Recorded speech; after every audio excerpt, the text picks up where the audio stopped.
வணக்கம், welcome to red line story time. இப்படி பிடிச்சிருந்துச்சுன்னா லைக் பண்ணுங்கள், நம்ம சேனலை சப்ஸ்கிரைப் பண்ணிக்கோங்க. போன வீடியோவில் இதோட முடிச்சிருப்பேன் அப்படின்னா, ஹீரோயின் கேட்குறா, இந்த மாதிரி ஸ்டூடெண்ட் எலெக்ஷனில் கவர்னர் பையன் என்னை கலந்துக்க சொல்கிறான் அப்படின்னு ஹீரோட்ட சொல்கிறா. கலந்துக்கோ அப்படின்னு ஹீரோ சொல்கிறான். இல்லை, லீடர் ஆகிற அளவுக்கு எனக்கு சண்டை பயிற்சி தெரியாது அப்படின்னு ஹீரோயின் சொல்ல, லீடராக சண்டை பயிற்சி தெரியணும்னு அவசியமே கிடையாது, மக்களோட கஷ்டத்தை புரிஞ்சுக்கிட்டு அவங்களுக்கு நல்லது செய்ய தெரிஞ்சாலே போதும் அப்படின்னு ஹீரோ சொல்கிறான். சரின்னு மறுநாள் 2 பேரும் ஒரு கடை வீதி போகிறாங்க. அங்கே ஒரு பொருளை பார்த்துட்டு ஹீரோயின் சாப்பிட ஆசைப்படுறா. ஆனால் காசு இல்லை. உடனே ஹீரோ அந்த வேலைக்கு போய் சம்பாதிச்சிட்டு வந்து அந்த காசில் ஹீரோயினுக்கு அதை வாங்கி கொடுக்குறான். அது மட்டும் இல்லாமல் அவளுக்கு ஒரு ஆயுதமும் கொடுக்குறான். இந்த டைமில் கவர்னரோட ஆளுங்க நிறைய பேர் அந்த கடை வீதிக்கு வராங்க. மக்களை போட்டு அடித்து கொடுமைப்படுத்துகிறாங்க. என்ன இவங்க இப்படிலாம் பண்ணுறாங்க அப்படின்னு ஹீரோயின் கேட்குறா. ஆமாம், ஆட்சி கையில் இருந்தால் அதிகாரமும் கையில் தானே இருக்கும், அதான் இப்படி பண்ணுறாங்க, பண்ணட்டும் அப்படிங்கிற மாதிரி ஹீரோ சொல்கிறான். சரிவா நம்ம போகலாம், லேட்டாகுதுன்னு போகிறாங்க. அங்கே பார்த்தா அவன் சொல்கிறாரு, இந்த மாதிரி எலெக்ஷன் ஏற்கனவே முடிஞ்சிச்சுன்னு சொல்கிறாரு. என்ன ஈவினிங் தானே எலெக்ஷன் அப்படின்னு ஹீரோ கேட்குறான். ஆமாம், இந்த கவர்னர் பையன் தான் அவனோட சக்தியை யூஸ் பண்ணி காலையிலேயே எலெக்ஷனை முடிச்சிட்டான். அது மட்டும் இல்லாமல் அவன் தான் அதில் வின் பண்ணியிருக்கான். அவனுக்கு பிடிச்சவங்கள மட்டும்தான் கிளாஸுக்குள்ளே அனுமதிப்பேங்கிற மாதிரி சொல்லிட்டு இருக்கான் அப்படின்னு சொல்கிறார் அவர். சரி, ஓகே, எதுவாக இருந்தாலும் பார்த்துக்கலாம் அப்படின்னு நினச்சிட்டு இருக்கான் ஹீரோ. அந்த டைமில் அந்த கவர்னர் பையன் கூடவே இன்னொருத்தர் இருப்பான் இல்லையா, அசிஸ்டண்ட்டு, அவன் ஒரு பெட்டியில் எதையோ மறைச்சி எடுத்துகிட்டு போகிறான். இதை பார்த்துட்டு ஹீரோவும் ஃபாலோ பண்ணி போகிறாரு. ஒரு ரூமுக்குள்ளே போய் அந்த பெட்டியை வச்சுட்டு வெளியே நிற்கிறவங்கிட்ட, இந்த ரூமுக்குள்ளே நீ யாரையும் அலோவ் பண்ணக்கூடாதுன்னு சொல்லிட்டு போகிறான். ஹீரோவும் அவரோட சக்தி இருக்குல்ல, செடி சக்தி, அதை ஓரளவுக்கு கண்ட்ரோல் பண்ணி ஒரு கயிறு மாற்றி ரூமுக்குள்ளே ஏறி குதிக்கிறாரு. இப்போ அங்கே நடக்கிறத பார்த்துட்டு இருக்கான் ஹீரோ. இங்கே அந்த கவர்னர் பையன் என்ன பண்ணுறான்னா, அந்த பெட்டியை ஓப்பன் பண்ணி பார்த்தா உள்ளே ஒரு சோல் பீஸ்ட் இருக்குது. அதை கொன்று அதோட பவரை அவன் எடுத்துக்கிறான். இதை பார்த்துட்டு ஹீரோ ஓடி வந்து, மாஸ்டர் இந்த மாதிரி நடந்துச்சுன்னு எல்லாத்தையும் சொல்ல, மாஸ்டர் கேட்குறாரு, அந்த ரிங்கோட கலர் என்ன அப்படின்னு. அது ஒயிட் கலரில் இருந்துச்சு அப்படின்னு ஹீரோ சொல்கிறான். அப்படின்னா அந்த சோல் பீஸ்ட்டுக்கு கண்டிப்பாக 100 வயசாவது இருக்கும். உன்னை விட அவன் இப்போ சக்திசாலியாக இருப்பான். நீயும் நிறைய சக்தி சேர்க்கணும், வா நைட்டு நான் சொல்கிற இடத்துக்கு அப்படின்னு சொல்லிடுறாரு. ஹீரோவும் மாஸ்டர் கூட கிளம்பி போகிறான். மாஸ்டர், நம்ம இப்போ எங்கே போகிறோம் அப்படின்னு ஹீரோ கேட்க, சோல் ஹாலோட கண்ட்ரோலில் இருக்கிற ஒரு காட்டுக்குள்ளே நிறைய சோல் பீஸ்ட் இருக்குது, அதை வேட்டையாடினா மட்டும்தான் நீ சக்திசாலி ஆக முடியும் அப்படிங்கிற மாதிரி அவர் சொல்கிறாரு. அதுக்குள்ளே போக தான் அனுமதி கிடையாது அப்படின்னு ஹீரோ சொல்கிறான். ஆமாம், அதுக்கு தான் நான் ஒரு வழி வச்சுருக்கேன் அப்படின்னு.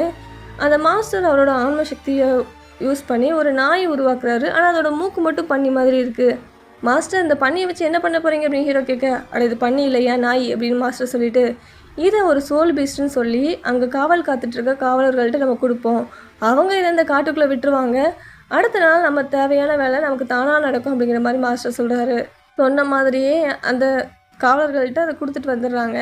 இப்போது ஹீரோ கேட்குறான், நீங்கள் உங்கள் ஆன்ம பவரை இப்படி கொடுத்துட்டு வந்துட்டீங்களே, இப்போ நீங்கள் என்ன பண்ணுவீங்க அப்படின்னு கேட்கும்போது மாஸ்டர் கையை அசைக்கிறாரு. அது பக்கத்தில் வந்து நிற்குது. அச்சோ, ஒருவேளை இதை அவங்க கண்டுபிடிச்சிட்டா நம்மளை என்ன பண்ணுவாங்க அப்படின்னு ஹீரோ கேட்குறான். நம்மளை கொன்றுவாங்க அப்படின்னு மாஸ்டர் அசால்ட்டாக சொல்கிறாரு. இப்போ அடுத்த நாள் காலையில் மாஸ்டரும் ஹீரோவும் சேர்ந்து ஒரு நிறைய முள்ளங்கிகள் எடுத்துகிட்டு அந்த காவலர்கள் முன்னாடி போய் நிற்கிறாங்க. என்ன இது முள்ளங்கி அப்படின்னு சொல்லி அந்த காவலர்கள் கேட்க, நான் கொண்டு வந்தலே நேற்று ஒரு சோல் பீஸ்ட்டு, அது இதை மட்டும்தான் சாப்பிடும், அதுகளுக்கு சாப்பாடு கொடுக்க தான் நான் உள்ளே போகிறேன் அப்படிங்கிற மாதிரி மாஸ்டர் சொல்கிறாரு. சரின்னா அவங்களும் உள்ளே விட்டுறாங்க. அதே நேரத்தில் இங்கே ஹீரோவை காமிக்கிறாங்க. இந்த காட்டுக்குள்ளே சோல் பீஸ்ட்டை எப்படி கண்டுபிடிக்க அப்படின்னு ஹீரோ கேட்குறான். உடனே அந்த மாஸ்டர் அவர் உருவாக்கி வச்சாலே நாய் அதை அனுப்பி விட்றாரு. அது ஒரு சோல் பீஸ்ட்டை கூட்டிகிட்டு வருது. மாஸ்டர் அதை கொண்டுடுறாரு. அதில் ஒரு ஒயிட் கலரில் சோல் ரிங் உருவாகுது. ஹீரோ போய் அந்த சோல் ரிங்கை தொடுறான். ஆனால் அவனால் அதை எடுத்துக்க முடியல. ஏன் மாஸ்டர், என்னால் இதை அவனோட உடம்புக்குள்ளே எடுத்துக்க முடியல அப்படின்னு ஹீரோ கேட்குறான். இங்கே பாரு, யார் கொன்னாங்களோ அவங்களால மட்டும்தான் சக்தியை எடுத்துக்க முடியும், அவங்களால எடுத்துக்க முடியாது. இந்த சோல் ரிங்கும் ஒயிட் கலரில் தான் இருக்குது. அதனால் இந்த சோல் பீஸ்ட்டுக்கும் 100 வயசு தான் இருக்கும். ஒவ்வொரு சோல் பீஸ்ட்டோட வயசை பொறுத்து அதோட ரிங்கு கலர் மாறும் அப்படிங்கிற மாதிரி மாஸ்டர் சொல்கிறாரு. இந்த டைமில் அவங்க கொண்டு வந்த கூடையில் ஒரு கூடை அசைகிற மாதிரி இருக்குது. என்னடா கூட அசைதுன்னு ஹீரோ திறந்து பார்த்தா உள்ள ஹீரோயின் உட்காந்துருக்கா. நீ எப்படி இங்கே வந்து அப்படின்னு ஹீரோ கேட்க, இல்லை நீ வெளியே போகிறத பார்த்து நான் பின்னாடியே வந்தேன். சரி, நமக்கு நேரம் இல்லை, நம்ம சீக்கிரம் இங்கேருந்து கிளம்பணும் அப்படின்னு ஹீரோயின் சொல்கிறா. என்ன, எதுக்கு நேரம் இல்லை அப்படின்னு ஹீரோ கேட்குறான்.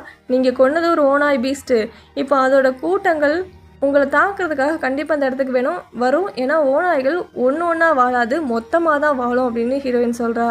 அப்படியே திரும்பி பார்த்தா அங்கே ஒரு படையே வந்துட்டுருக்கு. மாஸ்டர் அவர் உருவாக்கி வச்சிருக்காரு நாய், அதை வச்சு அந்த ஓநாய்களை சமாளிக்க வச்சுட்டு மாஸ்டர் ஒரு பக்கம் ஒழிஞ்சிருக்காரு.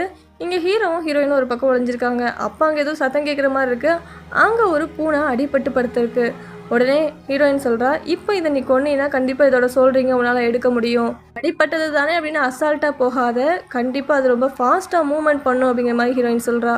சரின்னு ஹீரோவும் அவனோட ஊதா நிற கண்களை யூஸ் பண்ணிட்டு அதை கொல்லலான்னு போகும்போது இந்த பூனை பக்கத்தில் அதோட குட்டி வந்து நிற்குது. இதை பார்த்துட்டு ஹீரோ, இல்லை வேண்டாம், இதை கொல்ல வேண்டாம், அந்த காட்டுக்குள்ளே எத்தனையோ இருக்கும், நம்ம வேறு ஏதாவது பார்த்துக்கலாம் அப்படின்னு சொல்லிடுறான் ஹீரோயின்ட்ட.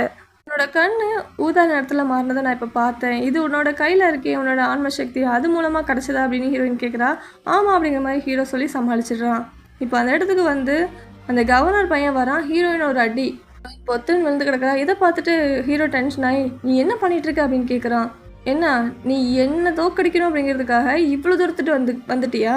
அப்படி என்ன உனக்கும் எனக்கும் அவ்வளோ விரோதம் அப்படிங்கிற மாதிரி அந்த கவர்னர் பையன் கேட்குறான். இங்கே பாரு, உனக்கும் எனக்கும் எந்த விரோதமும் இல்லை அப்படின்னு ஹீரோ சொல்கிறான். அப்படின்னா ஹீரோயினை என்கிட்ட ஒப்படைச்சிட்டு நான் உன்னை என் கிளாஸில் சேர்த்துக்கிறேன் அப்படின்னு கவர்னர் பையன் சொல்கிறான்.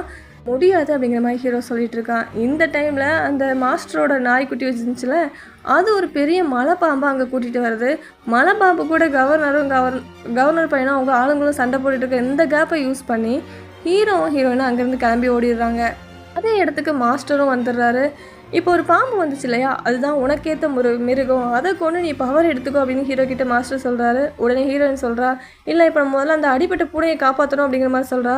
இல்லை, இப்போ பூனையை காப்பாற்ற வேண்டிய அவசியம் இல்லை, நான் அந்த பூனையை வந்து கடிச்சு கொதர்னது இந்த பாம்பு தான். அந்த பாம்பை கொண்டு ஹீரோ அந்த சோல் அவன் எடுத்துட்டாலே ஆட்டோமேட்டிக்காக அந்த பூனை சரியாயிடும் அப்படின்னு மாஸ்டர் சொல்கிறாரு. அப்போ அந்த இடத்துக்கு அந்த பாம்பு வருது. அட்டாக் பண்ணுறதுக்கு வேகமாக வந்தோடனே ஹீரோவை காப்பாற்றுறதுக்காக மாஸ்டர் அவரோட கையை பாம்பு வாயில் கொடுத்துறாரு. அது மாஸ்டரை கடிச்சு வச்சிருது. உடனே அவர் படுத்துடுறாரு. இங்கே பாரு, நீ தயவு செஞ்சு அதை கொல்லு, நீ கொன்னா மட்டும்தான் என்கிட்ட இருக்கிற விஷமும் மறையும் அப்படிங்கிற மாதிரி மாஸ்டர் சொல்கிறாரு. இப்போ ஹீரோ என்ன பண்ணுறதுன்னு முடிச்சிட்டு இருக்கான். அந்த பாம்பு கூட சண்டை போட ஆரம்பிக்கிறான். அதோட வேகம் ரொம்பவே அதிகமாக இருக்குது. அவனால் அதை கண்ட்ரோலே பண்ண முடியல. ஹீரோ அந்த பாம்பை கொல்லுவானா, மாஸ்டரையும் அந்த பூனையும் காப்பாற்றுவானா இல்லையா அப்படிங்கிறது நம்ம அடுத்த பகுதியில் பார்க்கலாம். பாய்.